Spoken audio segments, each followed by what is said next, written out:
ओम शांति। दिनांक 14 जनवरी 2025। बाप दादा के साकार मधुर महावाक्य।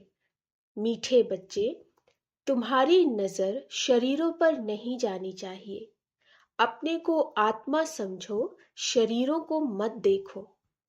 प्रश्न: हर एक ब्राह्मण बच्चे को विशेष किन दो बातों पर ध्यान देना है? उत्तर: पहला, पढ़ाई पर, दूसरा, दैवी गुणों पर। कई बच्चों में क्रोध का अंश भी नहीं है। कोई तो क्रोध में आकर बहुत लड़ते हैं। बच्चे को ख्याल करना चाहिए कि हमको दैवी गुण धारण करके देवता बनना है। कभी गुस्से में आकर बातचीत नहीं करनी चाहिए। बाबा कहते, किसी बच्चे में क्रोध है तो वह भूतनाथनी है। ऐसे भूत वालों से तुम्हें बात भी नहीं करनी है। गीत है, तकदीर जगा कर आई हूं, नई दुनिया बसा कर लाई हूं। ओम शांति। बच्चों ने गीत सुना और कोई भी सत्संग में कभी रिकॉर्ड पर नहीं समझाते, वहां शास्त्र सुनाते हैं। जैसे गुरुद्वारे में ग्रंथ का 2 वचन निकालते हैं, फिर कथा करने वाला बैठ उसका विस्तार करते हैं। रिकॉर्ड पर कोई समझाए, यह कहाँ होता नहीं है। अब बाप समझाते हैं कि यह सब गीत हैं भक्ति मार्ग के। बच्चों को समझाया गया है, ज्ञान अलग चीज है जो एक निराकार शिव से मिलता है। इसको कहा जाता है रूहानी ज्ञान। ज्ञान तो बहुत प्रकार के होते हैं ना।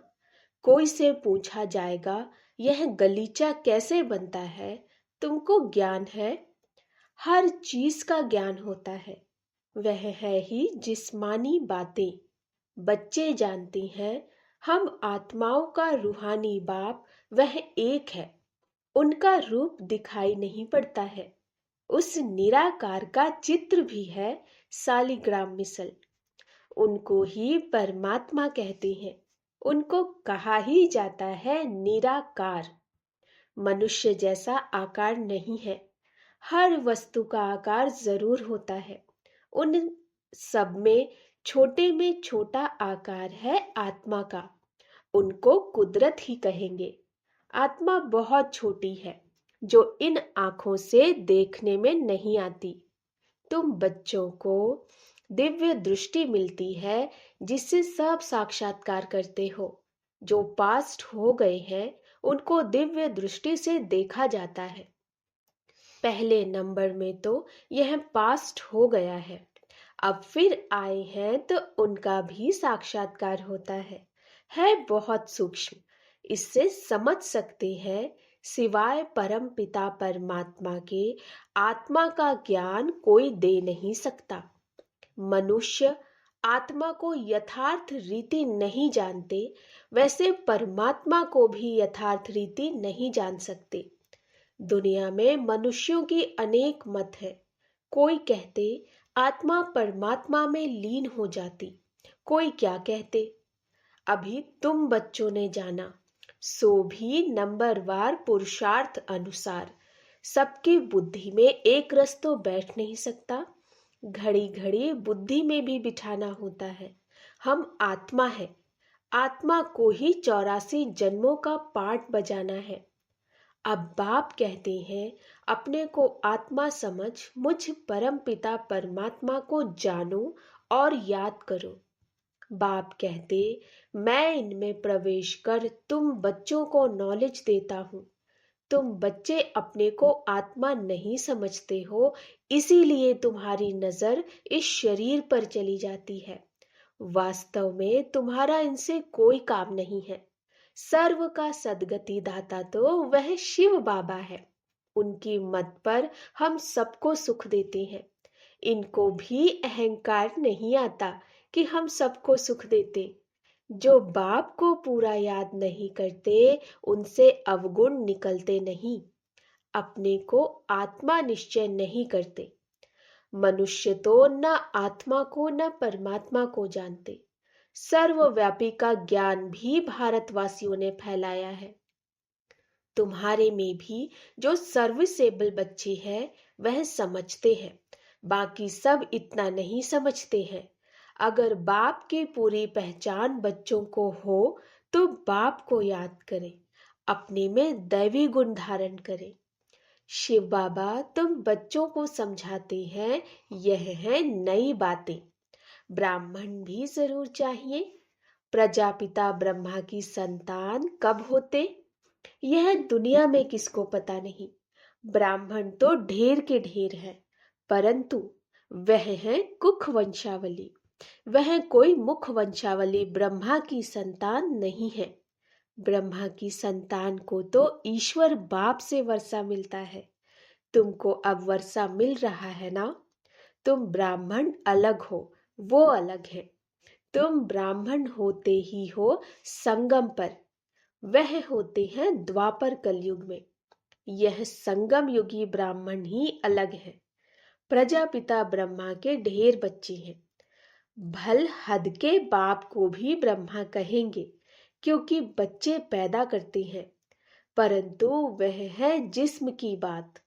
यह बाप तो कहते सब आत्माएं हमारे बच्चे हैं। तुम हो मीठे मीठे रूहानी बच्चे। यह किसको समझाना सहज है। शिव बाबा को अपना शरीर नहीं, शिव जयंती मनाते हैं, परंतु उनका शरीर देखने में नहीं आता। बाकी और सबका शरीर है। सब आत्माओं का अपना अपना शरीर है। शरीर का नाम पड़ता है, परमात्मा का अपना शरीर ही नहीं। इसीलिए उनको परम आत्मा कहा जाता है। उनकी आत्मा का ही नाम शिव है। वह कभी बदलता नहीं। शरीर बदलते हैं तो नाम भी बदल जाते। शिव बाबा कहते हैं, मैं तो सदैव निराकार परम आत्मा ही हूं। ड्रामा के प्लान अनुसार अभी यह शरीर लिया। सन्यासियों का भी नाम बदलता है। गुरु का बनते हैं तो नाम बदलता। तुम्हारे भी नाम बदले थे, परंतु कहाँ तक नाम बदलते रहेंगे। कितने भागंती हो गए।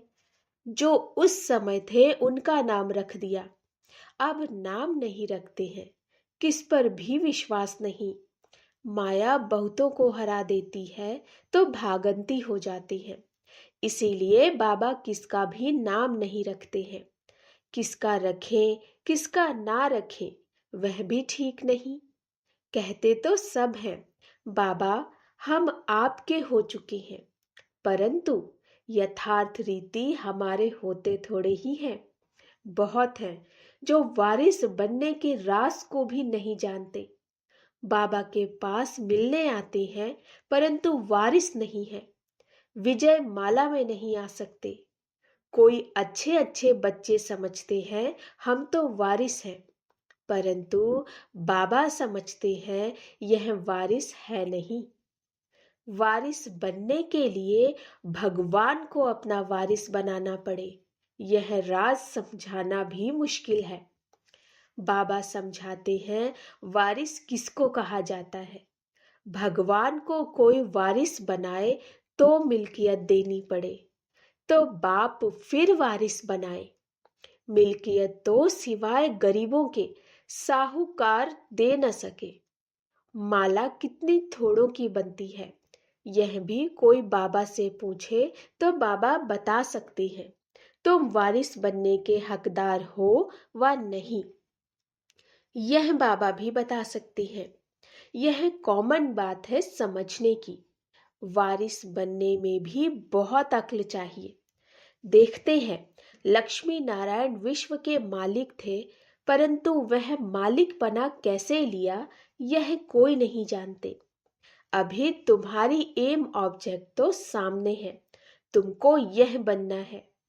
बच्चे भी कहते हैं हम तो सूर्यवंशी लक्ष्मी नारायण बनेंगे, ना कि चंद्रवंशी राम सीता। राम सीता की भी शास्त्रों में निंदा की हुई है, लक्ष्मी नारायण की कभी निंदा नहीं सुनेंगे। शिव बाबा की श्री कृष्ण की भी निंदा है।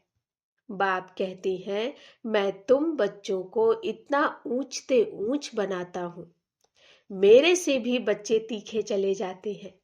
लक्ष्मी नारायण की भी कोई निंदा नहीं करेंगे। भल श्री कृष्ण की आत्मा तो वही है, परंतु न जानने कारण निंदा कर दी। लक्ष्मी नारायण का मंदिर भी बड़ा खुशी से बनाते हैं। वास्तव में बनाना चाहिए राधे कृष्ण का, क्योंकि वह सतो प्रधान है। यह उन्हों की युवा अवस्था है, तो उनको सतो कहते। वह छोटे हैं, इसीलिए सतो प्रधान कहेंगे। छोटा बच्चा महात्मा समान होता है। जैसे छोटे बच्चे का छोटे बच्चे को विकार आदि का पता नहीं रहता, वैसे वहां बड़ों को भी पता नहीं रहता कि विकार क्या चीज है। यह पांच भूत वहां होते ही नहीं, विकारों का जैसे कि पता ही नहीं है। इस समय है ही रात, काम की चेष्टा भी रात को ही होती है। देवताएं हैं दिन में, तो काम की चेष्टा होती नहीं, विकार कोई होते नहीं। अभी रात में सब विकारी हैं। तुम जानते हो, दिन होते ही हमारे सब विकार चले जाएंगे। पता नहीं रहता कि विकार क्या चीज है। यह रावण के विकारी गुण है। यह है विशेष वर्ल्ड। वॉइसलेस वर्ल्ड में विकार की कोई बात नहीं होती। उनको कहा ही जाता है ईश्वरीय राज्य। अभी है आसुरी राज्य, यह कोई नहीं जानते। तुम सब कुछ जानते हो नंबरवार पुरुषार्थ अनुसार। ढेर बच्चे हैं, कोई भी मनुष्य समझ नहीं सकते कि यह सब बीके किसके बच्चे हैं। सब याद करते हैं शिव बाबा को, ब्रह्मा को भी नहीं। यह खुद कहती है, शिव बाबा को याद करो, जिससे विकर्म विनाश होंगे, और कोई को भी याद करने से विकर्म विनाश नहीं होंगे। गीता में भी कहा, मामेकम याद करो। श्री कृष्ण तो कह न सके, वर्षा मिलता ही है निराकार बाप से। अपने को जब आत्मा समझे, तब निराकार बाप को याद करें।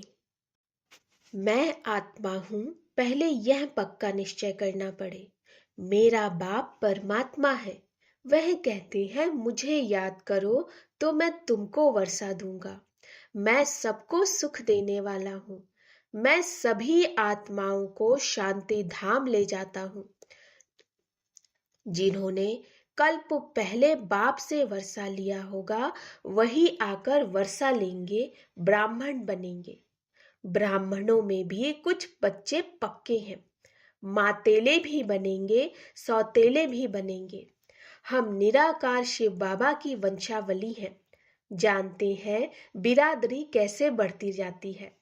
अभी ब्राह्मण बनने के बाद हमको वापस जाना है। सब आत्माएं शरीर छोड़कर वापस जानी है। पांडव और कौरव दोनों को शरीर छोड़ना है। तुम यह ज्ञान के संस्कार ले जाते हो, फिर उस अनुसार प्रारब्ध मिलती है। वह भी ड्रामा में नूंद है, फिर ज्ञान का पाठ खत्म हो जाता है। तुमको 84 जन्मों के बाद फिर ज्ञान मिला, फिर यह ज्ञान प्रायः लोप हो जाता। तुम प्रारब्ध भोगते हो। वहां और कोई धर्म वालों के चित्र आदि नहीं रहते। तुम्हारे भक्ति मार्ग में भी चित्र रहते हैं। सतयुग में किसका चित्र आदि नहीं रहता। तुम्हारे चित्र ऑल राउंड भक्ति मार्ग में रहते हैं। तुम्हारे राज्य में और कोई का चित्र नहीं है, सिर्फ देवी देवता ही रहते हैं। इससे ही समझते हैं आदि सनातन देवी देवता ही है। पीछे सृष्टि बढ़ती जाती है। तुम बच्चों को यह ज्ञान सिमरन कर अतीन्द्रिय सुख में रहना है। बहुत पॉइंट्स हैं, परंतु बाबा समझते हैं माया घड़ी घड़ी भुला देती है। तो यह ज्ञान रहना चाहिए कि शिव बाबा हमको पढ़ा रहे हैं। वह है ऊंचते ऊंच। हमको अब वापस घर जाना है।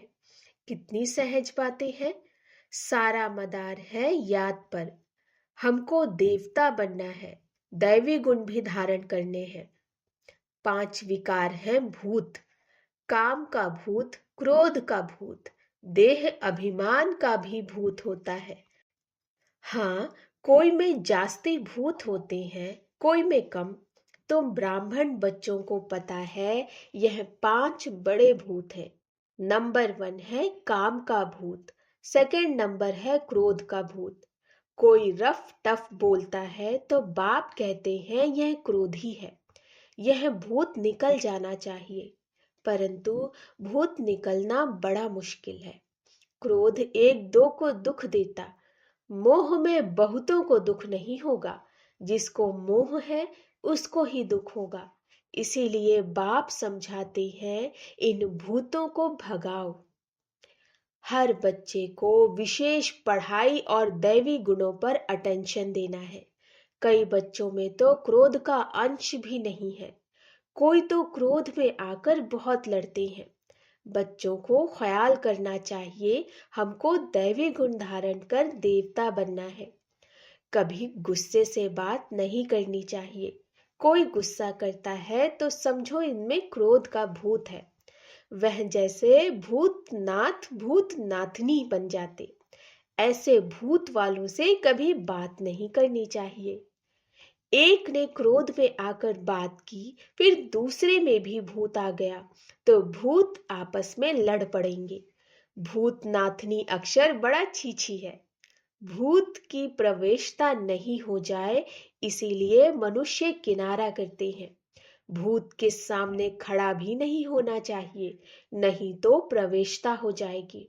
बाप आकर आसुरी गुण निकाल दैवी गुण धारण कराते हैं।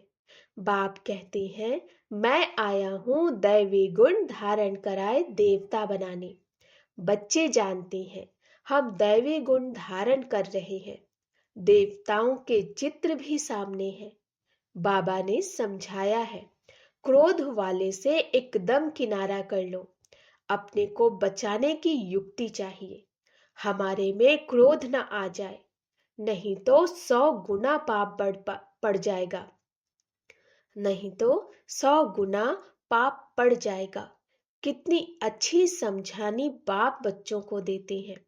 बच्चे भी समझते हैं। बाबा हूबहू कल्प पहले मुआफिक समझाते हैं। नंबरवार पुरुषार्थ अनुसार समझते ही रहेंगे। अपने ऊपर भी रहम करना है, दूसरे पर भी करना है। कोई अपने पर रहम नहीं करते, दूसरे पर करते हैं तो वह ऊंच चढ़ जाते हैं, खुद रह जाते हैं। वह ऊंच चढ़ जाएंगे और खुद रह जाएंगे। खुद विकारों पर जीत पहनते नहीं, दूसरे को समझाते हैं, वह जीत पहन लेते हैं। ऐसे भी वंडर होता है। अच्छा, मीठे मीठे सिकिलधे बच्चों प्रति माता पिता बाप दादा का याद प्यार और गुड मॉर्निंग।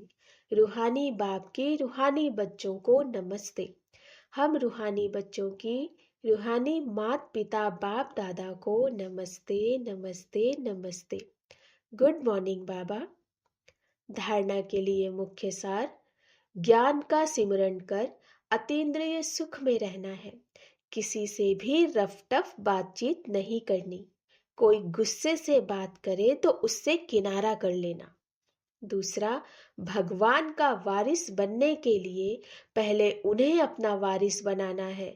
समझदार बन अपना सब बाप हवाले कर ममत्व मिटा देना है। अपने ऊपर आपे ही रहम करना है। वरदान, साक्षी हो ऊंची स्टेज द्वारा सर्व आत्माओं को सकाश देने वाले बाप समान अव्यक्त फरिश्ता भव। साक्षी हो ऊंची स्टेज द्वारा सर्व आत्माओं को सकाश देने वाले बाप समान अव्यक्त फरिश्ता भव। चलते फिरते सदैव अपने को निराकारी आत्मा और कर्म करते अव्यक्त फरिश्ता समझो तो सदा खुशी में ऊपर उड़ते रहेंगे। फरिश्ता अर्थात ऊंची स्टेज पर रहने वाला। इस देह की दुनिया में कुछ भी होता रहे, लेकिन साक्षी हो सब पाठ देखते रहो और सकाश देते रहो। सीट से उतरकर सकाश नहीं दी जाती। ऊंची स्टेज पर स्थित होकर वृत्ति दृष्टि से सहयोग की, कल्याण की सकाश दो। मिक्स होकर नहीं, तब किसी भी प्रकार के वातावरण से सेफ रह। बाप समान अव्यक्त फरिश्ता भव के वरदानी बनेंगे। स्लोगन: याद बल द्वारा दुख को सुख में और अशांति को शांति में परिवर्तन करो। याद बल द्वारा दुख को सुख में और अशांति को शांति में परिवर्तन करो। अपनी शक्तिशाली मनसा द्वारा सकाश देने की सेवा। अपनी शुभ भावना, श्रेष्ठ कामना, श्रेष्ठ वृत्ति, श्रेष्ठ वाइब्रेशन द्वारा किसी भी स्थान पर रहते हुए मनसा द्वारा अनेक आत्माओं की सेवा कर सकते हो। इसकी विधि है लाइट हाउस माइट हाउस बनना। इसमें स्थूल साधन, चांस व समय की प्रॉब्लम नहीं है। सिर्फ लाइट माइट से संपन्न बनने की आवश्यकता है। अच्छा, ओम शांति।